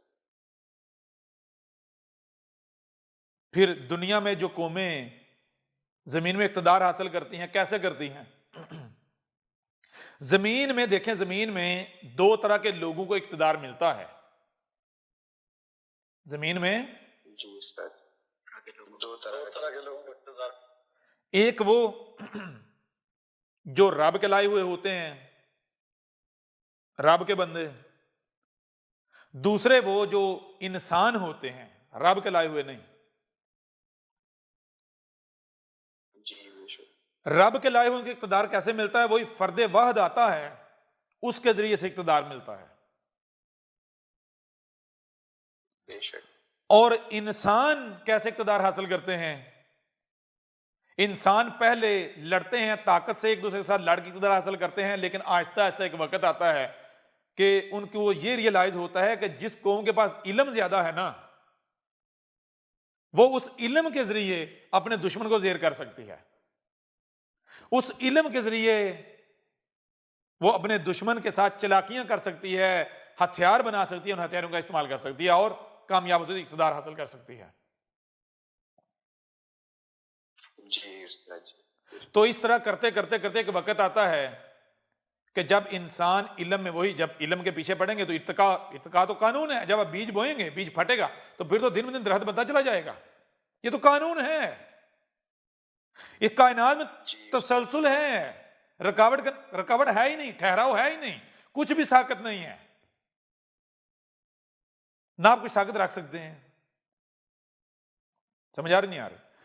तो जब इल्म के पीछे पड़ते हैं, इल्म की बुनियाद पर दुश्मनों को जेर करना शुरू करते हैं, तो अब दुनिया में इल्म की दौड़ शुरू हो जाती है। क्यों? इसलिए नहीं कि लोग इल्म के तलबगार होते हैं, बल्कि दुनिया के हसूल के लिए इल्म की दौड़ शुरू हो जाती है, ताकि हम इल्म हासिल करके उस इल्म से दुनिया हासिल करें। यूं क्या होता है कि दुनिया में कोई कौम जब इल्म के पीछे पड़ती है, वो उस इल्म का इस्तेमाल करते हुए इक़्तिदार हासिल करती है, ताकत हासिल करती है, कुव्वत हासिल करती है, तो दूसरी कौमें क्या करती हैं? नकल करती हैं, क्योंकि इंसान के अंदर ये चीज पाई जाती है, बंदर की तरह नकल करता है। जी उस्ताद जी, फिर बाकी कौमें देखती हैं कि भाई ये कैसे ताकतवर बन रहे हैं, ये कैसे इक़्तिदार हासिल कर रहे हैं, कैसे आगे बढ़ रहे हैं। फिर बाकी कौमें भी नकल करना शुरू होते हैं। यूं ये कौमें जो हैं एक दूसरे का मुकाबला करना शुरू हो जाती है, मुकाबले पर। अब ये सारा मरहला, सारा सिस्टम स्टार्ट कहां से होता है? एक तरीका आपको बता दिया, वो जो अभी बताया है कि इस तरह इर्तिका होता है आहिस्ता आहिस्ता। जी उस्ताद, अब मौजूदा दौर में क्या हुआ? मौजूदा दौर में या एक वक्त ऐसा आता है कि जब लोग इस इर्तिका से नहीं गुजरना चाहते, वो खुद इर्तिका करते हुए एक ऐसी स्टेज पर पहुंच चुके होते हैं कि वो कहते हैं यहां से शॉर्टकट लिया जाए। ठीक है ना? तो वो क्या करते हैं, जब कौमों में रेस लगती है तो कौमें क्या करती हैं? कौमें फिर तारीख को स्टडी करती हैं कि तारीख में कैसे कौमों को कैसे अरूजो जवाल हुआ, अरूज कैसे मिला और जवाल पजीर कैसे हुई। तो तारीख बताती है कि जब भी कोई कौम खड़ी होती है तो वो कौम इल्म की बुनियाद पर ताकत हासिल करती है, गलबा हासिल करती है। जब कोई कौम इल्म के मैदान में सफर स्टार्ट करती है तो बाकी कौमें नकल करना शुरू कर देती हैं, यूं मुकाबला शुरू हो जाता है। ठीक है ना? अब जब कौमें मुकाबले पर आ जाती हैं तो एक दूसरे से खौफ महसूस करती हैं। क्यों? कि हर कौम को यह होता है कि दूसरी कौम जो है, दूसरे जो हैं, वो कहीं इतने ताकतवर ना हो जाए कि कल को हमें कुचल दें। यूं जी उस्ताद, मामला जंगों की तरफ भी जाते हैं, इख्तिलाफात की तरफ जाते हैं। यूं तारीख बताती है कि आहिस्ता आहिस्ता करते करते दुनिया में एक ही कौम सुपर पावर बनती है। वो कौन सी कौम? जो बाकी तमाम कौमों से आगे निकलती है। कैसे? कि वो दुनिया से दिमाग इकट्ठा करती है, वो ऐसा निजाम बनाती है कि जिससे दुनिया में जो ज़हीन लोग हैं उनको इकट्ठा करती है, उनके दिमागों का इस्तेमाल करते हुए वो आगे बढ़ती है, वसाइल असबाब क्रिएट करती है, उन वसाइल असबाब की बुनियाद पर वो दुनिया में ताकत हासिल करती है। अब दुनिया में कोई भी कौम उसका मुकाबला नहीं कर सकती जब तक कि वो बाकी कौमों को जेर रखे। अब जब जब दुनिया में यह वक्त आया तो वो जो दुनिया की सुपर पावर होती है, वो जब भी जवाल पजीर हुई है, दुनिया में जब भी कोई कौम या एक से ज्यादा कौमें अगर उन्हें इत्तेहाद भी किया, दुनिया पर गालिब आई, तो वो जब जवाल पजीर हुई तो उसके जवाल का सबब दुनिया की कोई कौम नहीं बनी, एक फर्द बना। एक फर्द आया जिसने जो फिरौन के तहत का एंड होने का सबब बना। जी जी जबरदस्त, बिल्कुल उस्ताद जी। तारीख उठा के देख लें, यानी तारीख में जब जब भी दुनिया की कोई एक कौम या एक से ज्यादा अक़वाम दुनिया के सुपर पावर की हैसियत से रूल कर रही थी, दुनिया कंट्रोल कर रही थी, उनकी मनमानी उनकी मर्जियां चल रही थी, तो उनको दुनिया की कोई कौम टक्कर नहीं दे सकी, जवाल पजीर नहीं कर सकी। वो जब भी जवाल पजीर हुई तो एक शख्स उठा, एक फर्द उठा। बेशक, समझ आ रही है नहीं आ रही? एक ही फर्द जी, एक फर्द। और ये जब तारीख में पढ़ते हैं तो अब इनको क्या, वही इनको नहीं ना पता उसके पास होता क्या है, वो बटरफ्लाई इफेक्ट। मुझे ये बताएं, वो इल्म किसी को दिया जा सकता है? नहीं नहीं। अब ये कैसे, ये यही समझते हैं कि हाँ इसमें कोई वो ज़हीन होता है, उसके पास ऐसे फार्मूले होते हैं, ऐसा इल्म होता है कि उसका कोई मुकाबला नहीं कर सकता। तो उस इल्म की वजह से वो क्या करता है, जो उसके साथ लोग जुड़ते हैं, उस इल्म की वजह से वो दुनिया पर गालिब आ जाते हैं। वो अंदर ही अंदर ऐसी चालें चलता है कि बड़े से बड़ी जो हुकूमतें हैं वो भी उल्ट जाती हैं, उनको पता ही नहीं चलता कि ये किसकी गेम है। जबरदस्त, समझ आ रही है नहीं आ रही? बेहतरीन जी। बेहतरीन। अब वो तारीख में ये भी देखते हैं कि उस शख्स को खत्म करने की भी पूरी कोशिश की जाती है, आइडेंटिफाई करने की, लेकिन ना वो आइडेंटिफाई होता है और ना ही वो खत्म होता है। हालांकि जोर पूरा, जैसे फिरौन ने जोर नहीं लगाया था, फिरौन को पता था कि भाई जब जब भी कोई सुपर पावर जवाल एक फर्द वाहिद की वजह से, और उसको पता था कि अब वो शख्सियत कहां आएगी। मजहबी लिटरेचर, सारे लिटरेचर ये बताते थे कि वो बनी इसराइल में आएगा, इस कौम में आएगा। तो जैसे आज वैक्सीनेशन होती है बच्चों की इंडिया, पाकिस्तान और इस तरह के मुल्कों में जहां से, तो ऐसे ही फिरौन क्या करता था, उस कौम की वैक्सीनेशन करता था। उनकी जो मर्द जो थे ना, उनके नफ्सियाती कत्ल करता था उनकी वैक्सीनेशन करके उनको बंदर बना दिया जाता है, इनका दिमाग ग्रो ना करें, ये बंदर बने रहें, सोचने समझने की सलाहियतें खत्म हो जाएं, और जिससे खतरा महसूस होता था उसको कत्ल कर दिया जाता था। और जो औरतें हैं उनकी औरतों को ऊपर लाया जाता था, उनकी औरतों को माशरे में बाहर, घरों से बाहर निकाला गया, और औरत की इज्जत के नाम पर, औरत को मकाम दिलाने, माशरे में मकाम दिलाने के नाम पर, जिस वजह से मर्द जो है उनका कत्ल, यानी कि वो नीचे दबा दिए गए और औरतें ऊपर आ गई। यानी पूरी चालें चली गई कि इस कौम में अगर वो पैदा हो तो वो पहली चीज है वो उसका नफ्सियाती कत्ल हो जाए। अगर नफ्सियाती कत्ल से बचे तो वो ऊपर ही ना आ सके, किसी भी सूरत ऊपर ना आ सके। लेकिन क्या हुआ आपको पता है। ऐसे ही अब आपको पता चलेगा कि अमेरिका, वेस्ट यूरोप जो अफगानिस्तान में जाकर लड़ते रहे, इराक में जाकर लड़ते रहे, असल इनका मकसद क्या है। ये जिन लोगों को इन्होंने उठा के ये ग्वांतानामो में लेके जाते रहे, उनसे एक ही सवाल करते, क्या उसामा इमाम महदी है, क्या मुल्ला उमर इमाम महदी है, क्या बगदादी इमाम महदी? क्योंकि अब इनको पता चलता है भाई अगर अब आना है मसीह, यहूदी भी बारी ले चुके, ईसाई भी बारी ले चुके, अब बारी किन की है? अब बारी तो मुसलमानों की है, क्योंकि मुसलमानों के अंदर आने का वादा इनका लिटरेचर बताता है, मसीह आएगा, मसीह आएगा।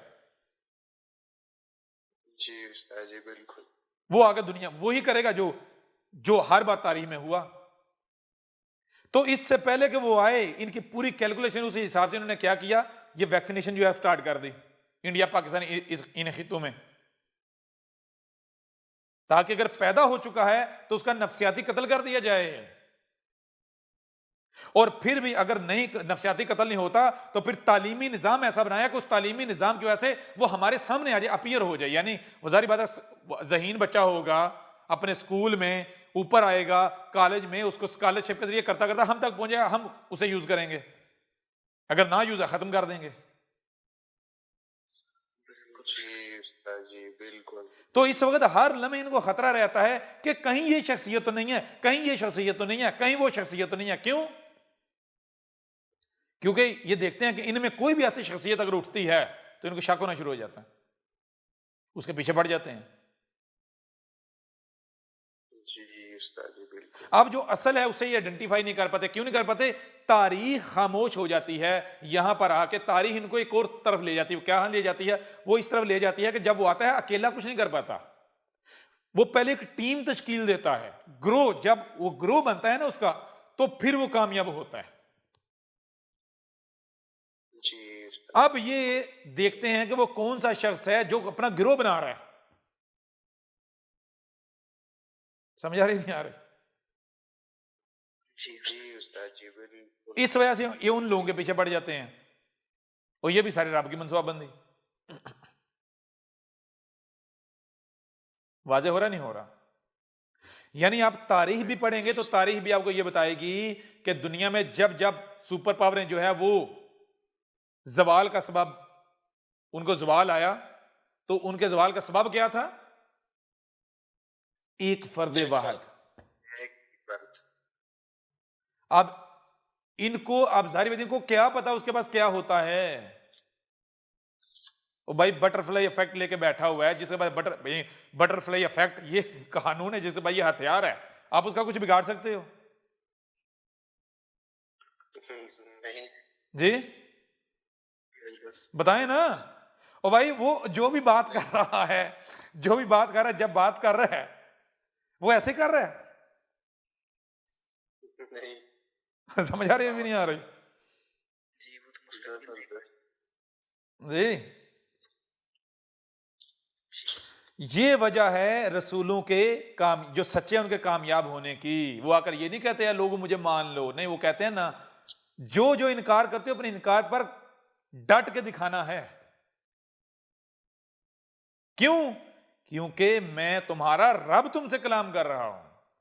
अगर आप कोई आकर ये कहे ना कि मैं अलग हूं और रब अलग है, तो सबसे पहले ये कि वो असमद ही तस्लीम नहीं कर रहा, वो कह रहा है शरीक मौजूद है, वो शिर्क का कायल है। वो कह रहा है रब फकीर है, मेरा मोहताज है, रब अलगनी नहीं है। तो रब अलगनी का मतलब कि अपना काम खुद करता है। तो अगर रब अलग है, जो रसूल का दावेदार है वो अलग है, तो इस समय रब तो इसका मोहताज हो गया, इसके बगैर तो रब काम ही बना कर सकता था। जी उस्ताद जी बिल्कुल। जी जी उस्ताद जी बिल्कुल। बताएं ना। बात यूं कि वहाँ एक नुक्ते पे आ जाती है। हाँ, बात एक नुक्ते विच गल मुकदी है। जी उस्ताद जी बिल्कुल। फड़ नुक्ता छोड़ हिसाबां नूं। जी जी बिल्कुल। जी जी बंद कर कुफर दियां बाबां नूं। आ रही समझ या नहीं आ रही? जी उस्ताद जी सही। वाक़ई हो रहा है। मजा आ गया उस्ताद जी। जी दिल गार्डन गार्डन हो गया उस्ताद जी। अब समझ आई कैसे कामयाब होते हैं सच्चे? जी जी बिल्कुल। जी उस्ताद। शीशे की तरह, आईने की तरह साफ। आप खुद बताएं, जितने मुल्लाटे अहमद ईसा के आने के बाद मरे हैं और मर रहे हैं, दिन ब दिन फड़क रहे हैं, जी उस्ताद। कभी इतने मरे थे? नहीं उस्ताद जी, जिंदा हो रहे थे। जिन जिन जी हम मरने पे लगे हुए हैं। लाइन लगा के एक दूसरे से आगे बारी ले रहे हैं पहले पहले। हाँ, मरने के लिए एक दूसरे से आगे निकल रहे हैं, बड़ा रेस लगाई हुई, तू पहले ना जाना, मैंने जाना है। घोड़ा तेज भाग रहा है। जी जी उस्ताद जी, जितना बड़ा मोड़ी उसका घोड़ा तेज भाग रहा है जी खाई जी की तरफ। और कुछ गटर के कीड़े हैं, जी जी उस्ताद जी। वो कहते हैं मिर्जा के निशान है।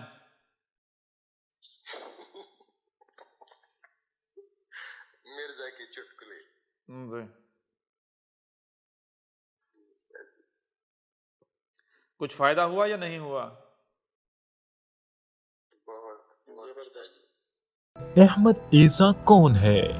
क्या आप अहमद ईसा को जानते हैं? अहमद ईसा वो है जिसने उन बातों पर से पर्दा उठाया है जिस पर आज हर कोई इख्तलाफ कर रहा है। हक और बातिल की पहचान अब इंतहाई आसान। आज ही अल किताब को डाउनलोड करें। मजीद वीडियोस के लिए अहमद ईसा के YouTube चैनल को विजिट करें और चैनल को सब्सक्राइब करना मत भूलिएगा।